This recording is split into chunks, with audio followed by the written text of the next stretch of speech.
Yo, what's going on, snipers, and welcome back to our Winnipeg Jets franchise mode here in NHL 24. So in last episode, we started up the season simulation. We've simulated 34 games up to this point, and as you can see, we are 24-9-1. So we are off to a very good start, and it's mainly probably because of the fact that we still have very good players on our team, even though we technically let go of some good players in the offseason. The players that are basically stopgapping or replacing, I should say, actually, those players that we lost have been doing very, very well. Like you can see, our depth scoring has been very solid. If we go to just forwards in general, you can see like everybody on every single line has been contributing to our offensive load. So I'm hoping that continues all season long because our worst player has 10 points up to this point. So offense has definitely been a strength. From the defensive standpoint, we're getting some good offense from the back end with Vandermeer and Cairo. And a couple other guys are also picking up some decent amount of points, which is nice. And then our goaltending numbers have been pretty damn solid as well, with Stanley King posting a 910 up to this point, and then also Johnny Grant posting a 930 through 7 games. So yeah, I'm hoping that obviously the team continues to play like this, because obviously it would be very nice. Obviously we're going to be making it back to the playoffs, I think, at this rate. But the question is, are we going to be able to get that third cup in 5 years? And kind of like cement ourselves as a dynasty, because that's what we're kind of trying to go for this season. Obviously, if we don't win the cup this year, it's not the biggest problem in the world, but it would be nice to kind of cement that dynasty that I've been trying to kind of build up with this team over the last number of years. But anyways, before we get into simulating the rest of the regular season and also seeing where we play in the playoffs, all that type of thing, let's get into your guys' comments and see what you guys have to say about last episode. So the one and only comment is from Saturn Otaku, who says, the only real issue I see with this team as constructed is Fairchild being a playmaker with only 77 defensive awareness. Hurd's rating in that area is an 82 despite him playing a lower overall. Maybe consider trading Fairchild for a pick and another defensively minded depth forward for the season. Then Hansen can take that spot next year. So he's saying about potentially trading out Fairchild, who is currently on our fourth line and has a very low defensive awareness. Also, sorry, just 1 second. My cat's making a lot of noise with his toy, and I do not know why. I'm going to try and just get him to get rid of it and bring it downstairs or something like that, because it's kind of annoying me. Okay, sorry about that. Both my cats were playing with the toy on the stairs, and it just was driving me nuts because I just kept hearing the bell going crazy. But anyways, what we were saying is Fairchild is really kind of he's not been bad defensively in his career at this point. You can see he's actually a plus 18 through 116 career games, but you did see last year in the playoffs when we went all the way to the Cup Finals and won that he was actually a -2 in those 20 games. So that defensive awareness being only 77, and then also his stick checking and shot blocking are actually pretty good, but he just doesn't have the awareness to play good defense. So if we could find somebody kind of similar to Ryan McLeod, if you guys remember when we won the Stanley Cup with Ryan McLeod, that would be a good thing to add to our fourth line. Maybe a depth forward version of that, because he did say that Jamal Hurd could play in our lineup potentially. So maybe we will end up doing that, is getting Hurd into the lineup, and then we could move Matsumoto over to the right side. That would make us stronger down the middle too in terms of face-off percentage. So maybe that's something I'm going to look at doing here, is getting rid of Fairchild, because if we go with this, chemistry is still fine, which is nice. So yeah, moving out Fairchild for a defensive depth forward, kind of somebody similar to Cam, I guess, would be ideal. So that's what we're going to look into doing in this episode. And then obviously simulating the rest of the season. Obviously, it's not a major problem to hold on to Fairchild, I'd say, but it is something that we could definitely address if there is a better defensive option out there. So let's go ahead and see what is out there for a potential trade.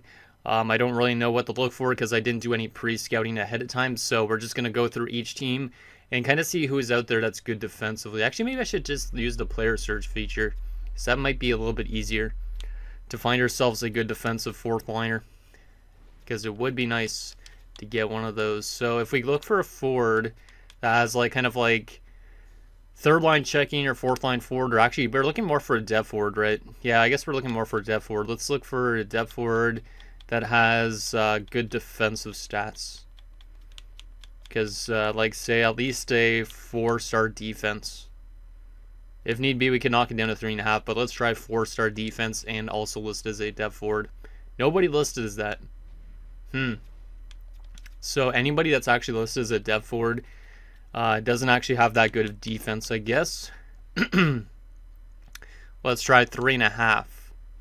Okay, 3.5 is where we're going to have to do, I guess. Let's sort this by overall rating. There is Miguel Marquez. Yeah, that guy's already kind of playing with a roster player. He's not a two-way forward either. Looking more for a two-way. Jose Climby, who's in Anaheim, wouldn't be a bad option. He is an 80 overall. Has 87 defensive awareness. Not the best shot blocking and stick checking, so it's a little bit worse than Fairchild in that sense, but the awareness is much, much better. The question is, would Anaheim need to move him? I don't know. He is a pending free agent. Climbing in Anaheim might be interesting, but Anaheim I'm pretty sure is really good in this series, so I don't know if they really want to move him. There's also Tierney here. I do remember seeing this guy, but he is a playmaker. Let me go behind Tierney and see if there's any other two ways. Donovan Blacker. 80 overall at 22 in the AHL right now. Damn, that's a pretty good player. Was drafted by the Red Wings. I don't really know if we need a younger guy, to be honest. We want maybe more of a veteran piece. Petri Sikol is the same age, actually, as Fairchild is. Has lower shot blocking and stick checking, but that awareness is higher. And it does actually fit our fourth line and penalty kill lines. So Petri Sekiola might be the guy. I don't know if Buffalo would want to move him, but let's see if Buffalo would be willing to move him. Because we'll use him as a depth forward. He technically can get better too, which is kind of nice, but we might have to just trade him away at the end of the season or something like that. Or in the offseason, I mean, for that matter. Buffalo's actually really good this season, so is there any reason why they wouldn't move Sekiola? Or would move Sekiola? 1, 2, 3, 4, 5, 6, 7, 8, 9, 10, 11, 12, 13, 14. It does make their depth better, worse on offense, so I'm not going to try and trade for Sekiola. Doesn't really make that much sense from their standpoint. There is also DeFazio, who's a lowly 81 overall, but he is a playmaker. Very good passing, very good offensive stats, but also good defensive awareness. Right now he's in his second season. It looks like he's having a great year, 20 points in 34 games. Does have 2 years left on his contract. I don't really think it makes sense for Dallas to move him unless they're not in a good spot. Let me take a look at Climby in Anaheim again, just because I'm curious if Anaheim's doing well this year. Yeah, they're doing well as well, so I don't think that would really make much sense from their standpoint. Kind of trying to make this a little bit realistic if possible here. What else we got here? Nystrom, 23 years old. It's a bit too young. Tierney's still up there, but him being a playmaker, I don't know about. Pitts, 23. A lot of these guys are pretty young. There's also Elliot Hayes. Elliot Hayes is also a playmaker. Also has good defensive awareness, but not the best other stats. Has never played an NHL game. Really good in the AHL, though, it looks like. Elliot Hayes. Trying to think if I would be interested in bringing that in, because that's a playmaker. We're looking more for like a two-way forward. But there is Ryan Pitt, but he's 23. I don't think Tampa would want to move out a 23-year-old. We could check on Tierney still. Maybe I should change it to fourth line forward. You know, I'm going to change it to fourth line forward, because maybe we'll use this guy actually in our lineup, and then we might have Hurd stay scratched, but it depends. Let's see what we got for fourth liners. With 1 year left, preferably Novoseltsev. 2-way forward, 92 defensive awareness. Wow. Former 7th round pick. Doesn't have good shot blocking or stick checking at all, but that awareness is fantastic. Let's take a look at his career stats. 10 points in 34 games this year. Last year he had 29 and 82. Is there any reason they want to get rid of him, do you think? His takeaway numbers are pretty bad, though, this season for a two-way, but I do really like his defensive awareness. But would he be willing to get dealt? I don't know if Carolina is good this season or not. Could be interesting. There's also Alexiev, who's 25. Good defensive awareness, shot blocking, stick checking. Fits our fourth line. He might be a little bit more intriguing because he's a bit more rounded. Novoseltsev just has the awareness but doesn't have the shot blocking and stick checking. Meanwhile, Alexiev has the stick checking. Shot blocking is not bad for forward. Yeah, let's take a look at Alexiev. Where is he playing? San Jose. I think San Jose is not doing too well, so this might be the play, is Alexiev. Yeah, they're 16-16-3, so I think I'm going to try and trade for Alexiev. The only thing is he's a fourth liner. He's listed as a fourth liner, so we might have to put him in the lineup and scratch Hurt again, but that might be okay. What should we give up to get Alexiev? I guess we could just give up, we have multiple third-round picks, but I don't know if that's too much value on our side. We also have multiple fourth-rounders. I don't think I need all these fourth-rounders, so I will give up our own fourth-round pick. And that actually could go through on its own, I think. So let's try this. Our fourth-round pick for Alexiev. Rejected. Too far off. Okay, what if we gave you a earlier fourth-round pick from the Carolina Hurricanes? We could always go to our thirds if need be. That's too far off again. Okay, so I guess we have to give up a third rounder, but we do have 3 third-round picks. We'll give our own up because I think our own up will be definitely later than Carolina's and probably Chicago's, but no guarantees on that. So let's try our own third-round pick for Mr. Alexiev. Isn't sufficient at all. What if I added one of the fourth-rounders, so a third and a fourth? I think that should get it done. It might be a little bit of an overpayment for a guy that's just going to be playing fourth-line minutes for us, but it's to make us better defensively in terms of our bottom 6. So will this work? It will. Okay, so there you go. Alexiev has joined our team. Apparently we overpaid on him. We could have probably taken, given him like a 5th rounder or something instead, but I don't really care at this stage.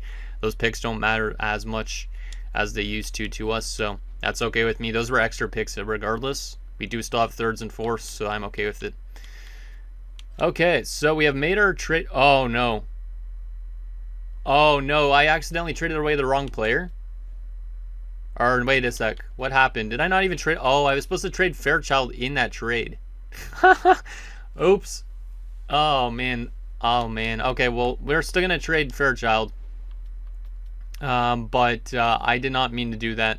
Let me just quickly adjust this for the time being. Oops. Let's just put Cam in here. I don't really care for the time being, but I did not mean it to do it that way. I meant to trade Cam instead of the 3rd and the 4th rounder. I literally am recording this at like 3 o'clock almost, and I'm used to recording earlier in the morning. But apparently I'm more half asleep because I came back from the gym not too long ago. So let's trade Fairchild to San Jose and get our picks back. I don't really know. Let's just trade Fairchild to a different team. Or we could yeah, I guess we could trade him to a different team. Oh well. We traded away our 3rd and a 4th, but we are going to trade Fairchild still to another team and just take back a pick actually. So that's almost like we're not losing any picks. Let's see if Arizona would give me their 2nd rounder for him. Because then technically we're even moving up in the draft in a way. Let's see if this will work. Accepted. Perfect. So Fairchild's off to Arizona for a 2nd round pick. So we technically got rid of a 3rd and a 4th to bring in a guy. And then we got a 2nd in anyways in replacement. So in a way that didn't hurt us at all. But we do get a 2nd round pick straight up for Fairchild, which is pretty decent. I know he was a former 1st round pick, but still. And we will call back up Mr. Hurd because Hansen's not going to be in the NHL yet. He will be next season probably, but that's our small little move. A little bit of a weird conundrum because we made that first mistake, but like I said, I feel like I'm half asleep for some weird reason, but at the same time I'm a little bit more awake too, if that even makes any sense. But yeah, there you go. So now we have Alexiev. We have, oh yeah, we were gonna put maybe Alexiev in instead of Jamal Hurd. That's right. So let's go Matsumoto down the middle. Let's take Hurd out. Let's put Alexiev in since he's actually listed as a 4th liner. Who do I want on the right side? Who has the better shooting? It's going to be Dwayne Lelanen who gets the right side. Alexiev will be on his natural position and Matsumoto down the middle. That looks good. So our team technically in a way gets a little bit stronger defensively. It's kind of a, it doesn't look stronger because Fairchild was like an 82, but it technically is better defensively. So I like that. And that's probably the only move we're going to make this season. So Okay, now we can finally start simulating, and now I don't need to make any mistakes, because simulating wise, it's not like you can make mistakes really that often, but trade wise you can. At least it wasn't like a colossal mistake where I accidentally traded, like, I don't know, one of our best players for somebody that we weren't supposed to, because that would have been like the worst case scenario. But let's go a month and see how we play during this month, and we'll take a look at Alexiev's stats also in his first month of action with the new team, because I do want to see how good he does defensively in this first month. And our team is completely cruising to start this episode. Holy crap. Then we lost to the Sharks, of course, because we made a trade with them, but is what it is. But our team is scoring a ton of goals this month. We do lose 3 games this month, but that's okay. We don't need Gabe Velarde back. No, thank you. There's another win. Aiden Irving was never injured, I think. Yeah, I'm pretty sure he was never injured. And there's a really good month. 34, 12, and 1. We are still first place in our division. Wild are second, only 1 point back of us at the moment, but we have 5 games in hand on them. So we are off to a really, really good start. I do want to see how the new guys fitting in with the team. I'm not going to take a look at any other players' stats at this point because it's pointless, but I do want to see how this fourth line is doing now with the addition of Alexiev. +2 in 13 games, 3 assists. I mean, that's pretty much all you could ask for. He was a -20 in San Jose through 35 games, so he had a really rough span with them. But 3 assists in 13 games with us, and then also being plus, is kind of what I'm asking for. He also seems to be a little bit of an aggressive player. 8 penalty minutes through 13 games, so he might take a bit too much penalties. He actually is listed as a depth forward, never mind. So that changed a bit. If anybody on this line doesn't really do that good defensively, I could always change them out, I guess, now for Jamal Hurd or Cam. But for right now, we definitely have a better defensive fourth line, I think. Maybe around the same, but you never know with that defensive awareness. Let's go another month. Might as well. But our team should hit, I'm feeling like our team's going to hit 60 wins this season, unless the game decides to slow us down a bit so we could be better playoff-wise. I feel like we might win another President's Trophy here, and we've won already a ton of them, which is kind of funny. So let's do another month and see if we can break 40 wins, which we probably should be able to. We did just lose to Minnesota, who's only right behind us in the standings, so that's kind of funny. I kind of don't want to win the President's Trophy again, though, because even though we've won 2 cups while winning the President's Trophy, I don't think it's sustainable, so to speak. There's a 6-5 loss to LA. We're getting a lot of trade offers, but I'm just not really paying attention to them, to be honest, because it's kind of pointless. There's a couple wins in a row. Nicely done, boys. Our offense is probably still the best offense in the league, I feel like, which is fantastic. We do lose a lot more games this month than last month. 40-16-2, though, and we haven't even hit the deadline yet. So we are still first place in our division, and we still have games in hand. We're at 82 points, which is still number 1 in the league. So nothing has changed really over that last month, even though we did lose a little bit more games than we would have liked to. Let's take a look at that fourth line again. Just make sure it's still doing what we are kind of paying it to do, is keep the puck out of the net. Ooh. Okay, Alexiev had a little bit more of a rougher month, -3 now through 24 games. But that's okay. It makes sense considering we lost more games. He does now have 5 points, though, so he did pick up a goal and an assist. Yeah, he's definitely not a huge offensive threat. This is already his 3rd NHL team in his short span of his career. And he has played playoff-wise with Vegas before.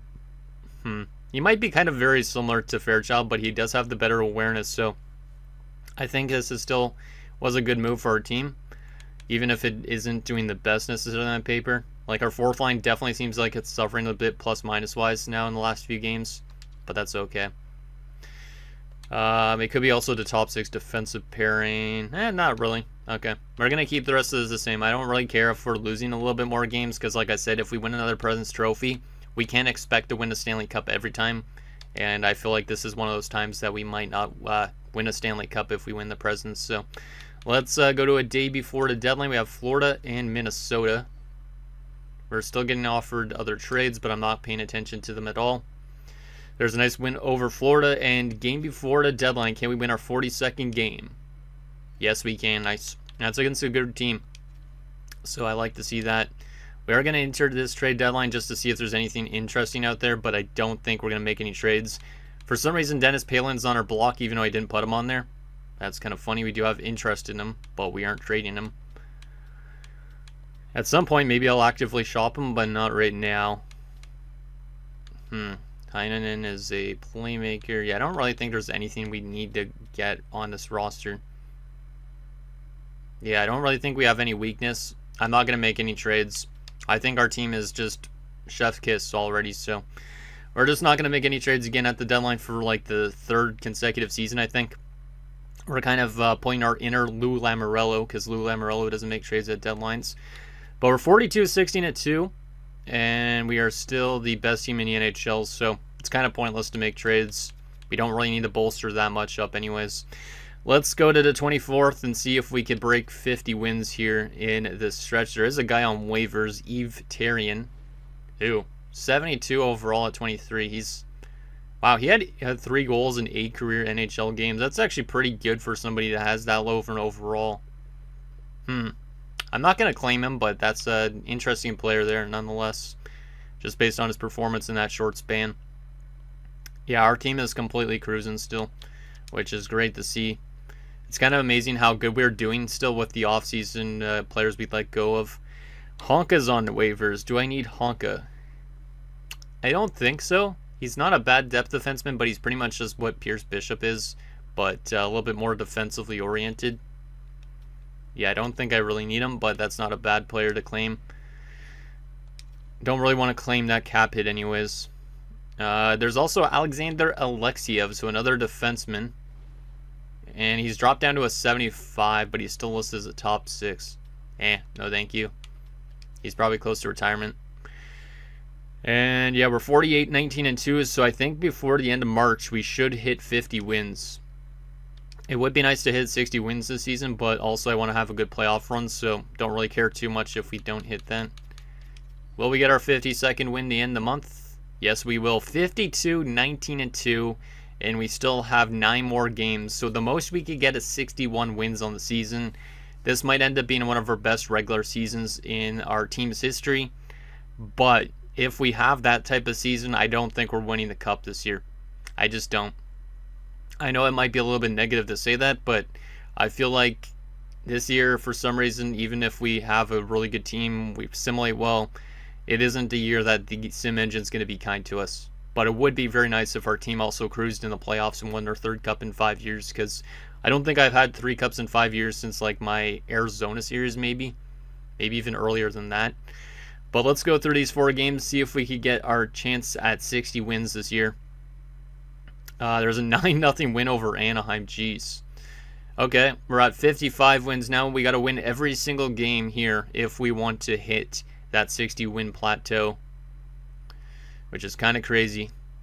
Can we do it? If we do it, we're going to be on an 8-game winning streak going into the playoffs. And I don't know if I really want that because it could mean an early exit. But let's see what we do in these 4 games. We look to get to 60 wins. We're not going to get it because we lose in a shootout. That's okay. We do get to 58, though, in our last game of the season. Will we get win 59? No, we will not. We lose in a shootout as well. But 58-20-4. Another dominant season for this team. We finished with 120 points. The next closest team finished with 109. So we have won the President's Trophy, I think, for the 3rd time or 4th time or something in the last 5 years. We've just been completely dominating the regular season, and I'm absolutely here for it. Holy crap, and Michael Misa won 17 points. Let's go.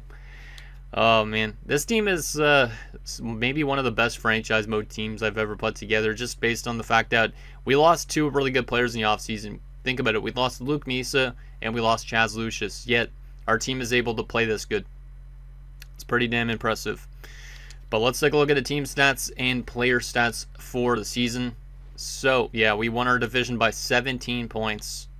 Chicago, Minnesota up there, Colorado, St. Louis. I feel like Minnesota's winning the cup this year if we don't. I don't know why. I think it's because they were up in the standings with us and then they fell off a little bit, but I could definitely see them winning it. But yeah, we finished 11 points above the Rangers, who were the 2nd best team in the league. So we completely dominated. We're the only team over 70% in terms of point percentage. And we were the best offensive team by a landslide as well, by 56 goals. Or not 56 goals, my math is way off right there. 36 goals, goddamn. But still, 36 goals is a huge differential. We were also the second best defensive team in the NHL. So great offense, great defense. Only behind the Kraken in terms of goals against. Power play percentage, our power play was the best in the league, which makes sense for our offensive level. And our penalty kill was pretty good as well, top 5. So everything simulated really well. We also had 10 short-handed goals, which is one of the most in the league. 32, 6, and 3 on home ice. We just completely dominated on home ice, which is awesome. And 26, 14, and 1 on the road. We're 7, 1, and 2 in our last 10 games going into the playoffs. So I am a little bit scared that we're going to get maybe swept in the playoffs, but we have won President's Trophies and Cups before. Who says we can't do it again? Let's take a look at these player stats for the season. Oh my goodness, I'm seeing already some crazy stats. Michael Misa, though, first. 117 points, so the 117. Shout out to Master Chief. That's his new nickname now. I'm joking. If he was Master Chief, he'd be our captain or something. But Michael Misa, 117 points and plus 53. Crazy season for Michael Misa. That's by far his best season with us. Yeah, that's a really good season. And he still has 2 more seasons left, and then we're going to have to pay him big time, but that's okay. 94 points for Jerry Bickle. Oh my goodness. Jerry Bickle is such an unsung man. Holy crap.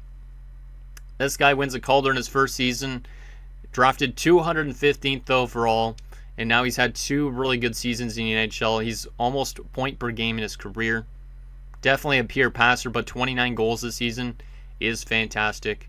He also had some short-handed goals this year too, so he's doing a lot for his team, and that's exactly what I'd like to see.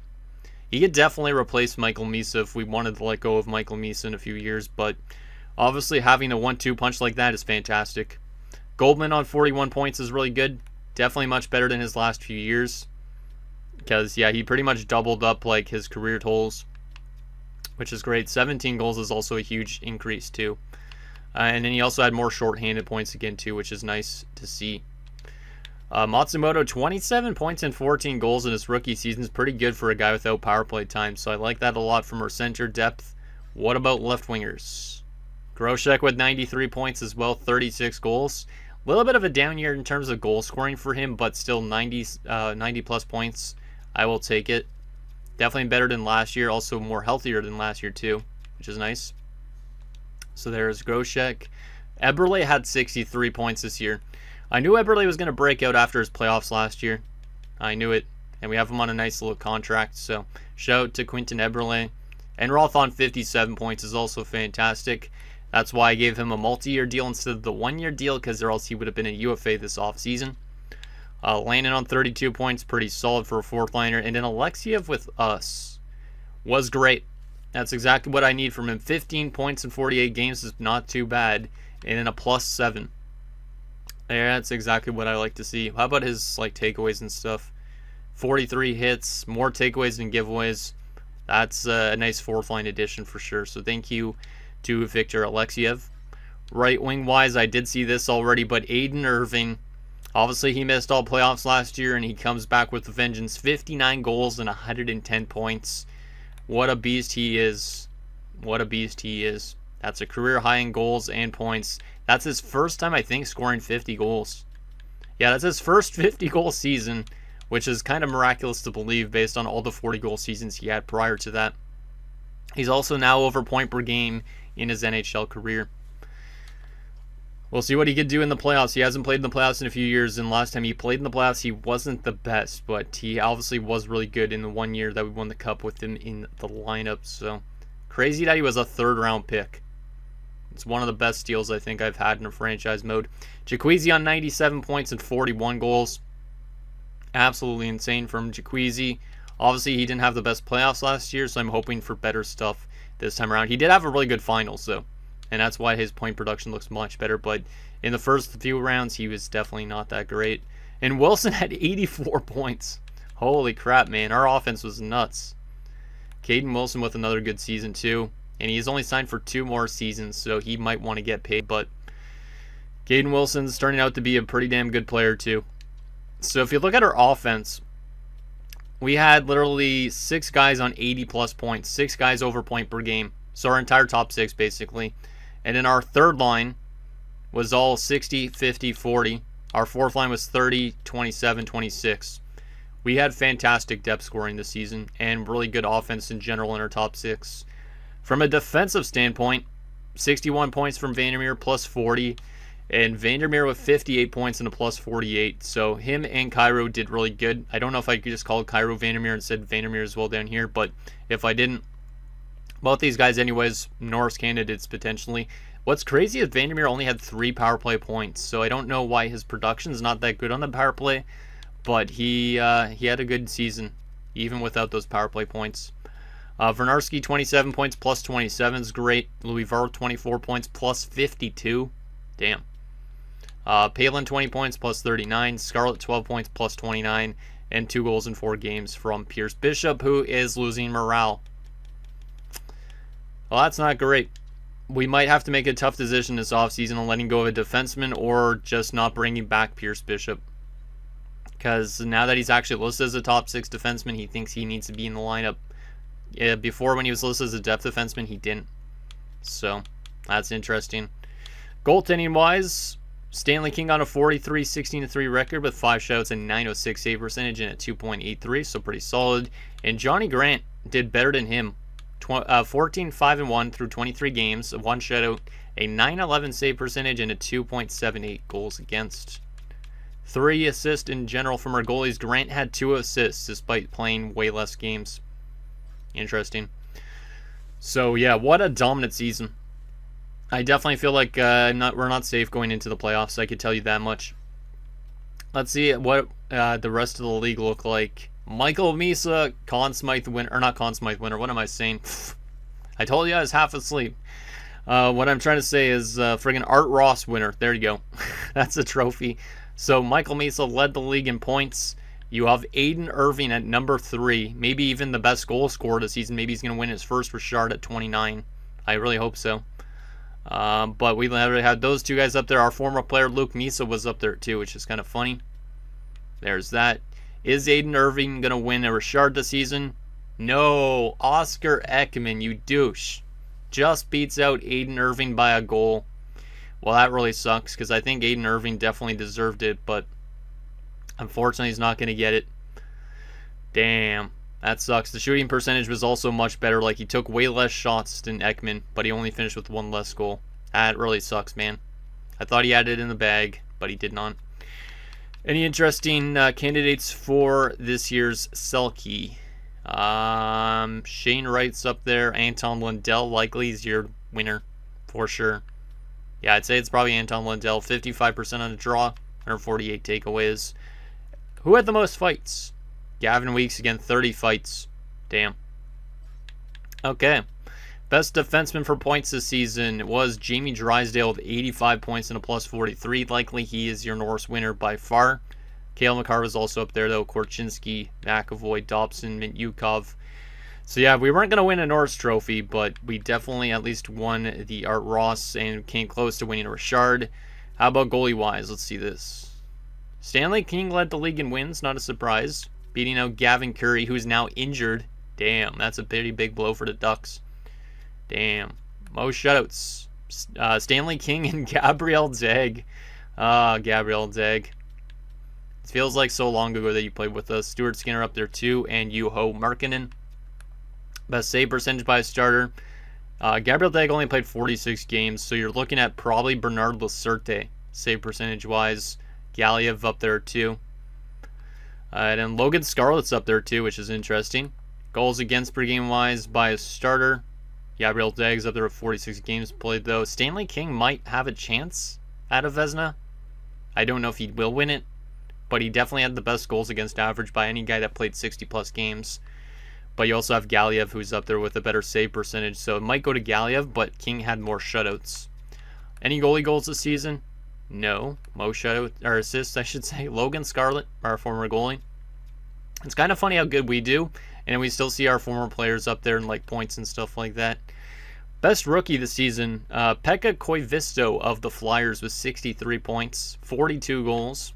You also had Kai Salonen up there for Edmonton, Orlando Mickelson for the Kings, Spencer Blum, Mario Goudreau, etc. Landon was up there, so this was Landon's rookie season technically. Interesting. So there is that. What a dominant year for our team. Did our AHL team make the playoffs too or not? Because they haven't been making it the last few years. No, they were dead last. Our AHL team is having a rough time, but that's okay. That is okay. 71 points. Okay, so the question now is, who are we going to be playing in the playoffs? Obviously, we've played a lot of teams already in these playoffs, so we might know some of these teams off the top of our head. It's going to be the St. Louis Blues. I think last year, didn't we play the Blues in the playoffs? I feel like it was last year or not. I know I did play the Blues, obviously, in my Draft to Glory in the Cup Finals. I feel like I played the Blues in this series. Yeah, it was last year in round 1 when we won the Stanley Cup against the Bruins. I did play the Blues in round 1 as well. Okay, so that's going to be interesting. I had to double check on that, but let's take a look at their roster. They also could be a cheese team. They could embrace that inner cheese that I had in my Draft to Glory series. 38, 33, and 11. 7-2-1 in their last 10 games. They had like 20 less wins than us in regulation. I think we might get cheesed, because I can smell the cheese already. But let's take a look at what the roster is looking like, see how close it is to last season. Gavin Weeks, of course. We know this guy is aggressive as shit. Yeah, this guy's a goon. He has 142 points in his career, 490 penalty minutes. And, yeah, we know he fights a lot. He did have a lot of takeaways this season, too, so he can play good defensively, I guess, too. Interesting. St. Louis has not made it far so far in his career. Peyton Eckford's insane. 97 overall. He's changed to medium franchise, I think. Yeah, Peyton Eckford's another really good player in the series, but once again, they haven't made it far with him in their careers so far. And Porter Martone. So that top line on the left side and down the middle, fantastic. Right wing side, not so much. You also have Kyrou, who's now on the second line. Last year, I think he was on their third line with Zach Bolduc and Dominic Kunitz, who was injured last time we played them. Third line has Logan Sizik, Xavier Bourgault, and Cole Sillinger. Yeah, this team definitely took a little bit of a hit, it looks like, since last season. Emmanuel Cote, Brendan Mason, and Stanislav Komatov. Interesting. They must have had to pay like Eckford or something, right? 9.795, that's actually a really good contract for him. Weeks' ELC ends soon. They must have paid somebody on defense, because that offense does not look that good, unless there's an injury. Defensively, Aaron Kivi-Haru, I don't think he was there last season. I don't think he was. They are paying him $13.3 million, so that could have been why their offense is not as good. Kalen Addison's there, Mr. Tristan Luneau. Michael Buchinger is still there, Keandre Miller, and Jonathan Meyerberg. Okay. Yeah, their offense and defense doesn't have that great depth for it. Like, their defense is okay depth-wise, but offensively, like, they're running 79s on the second or third line, 80s on the second line. It's not the best, but it's definitely not the worst. It definitely smells a bit cheesy. And goalie-wise, still Dustin Wolf and Hugo Allenfelt. Okay. And they do have 2 injuries. I thought so. 2 injuries to 2 of their better players going into the series. That makes it smell even cheesier, though, that they're going to be able to beat us without 2 of their better players. So they're missing Jeff Lashoff, who played 80 games, so got injured in, I guess, game 81 of the season. He had 77 points in that span, and he's an 87 overall. Also, Isaac Rosehill. Well, must have got injured in the last game of the season. He had 99 points this year. Jeez. Okay. So both those guys are out. If they were back here in the lineup, their lineup might be more similar to last year, because Kyrou would probably get knocked down to their third line. You'd probably have Kunitz on their third line. One of these guys like Mason probably would be out of the lineup. They definitely would look a lot better with those guys in their lineup for sure. The question is, how long are they out for, though? Because if we could win the series, obviously, that would be great. Or win some games before they come back would also be great, because those guys are definitely huge threats. Okay, so Rosehill's pending evaluation because he did get injured in the last game of the season, it seems like. And Lashoff will miss this entire series with a broken nose. Okay.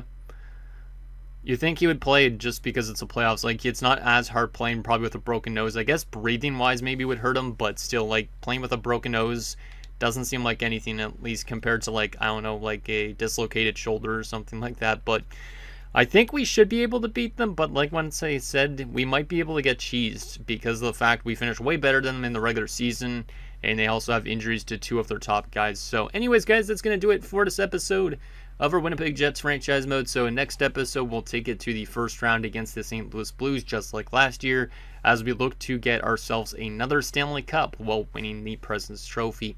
So anything down below, and I'll see you guys next time.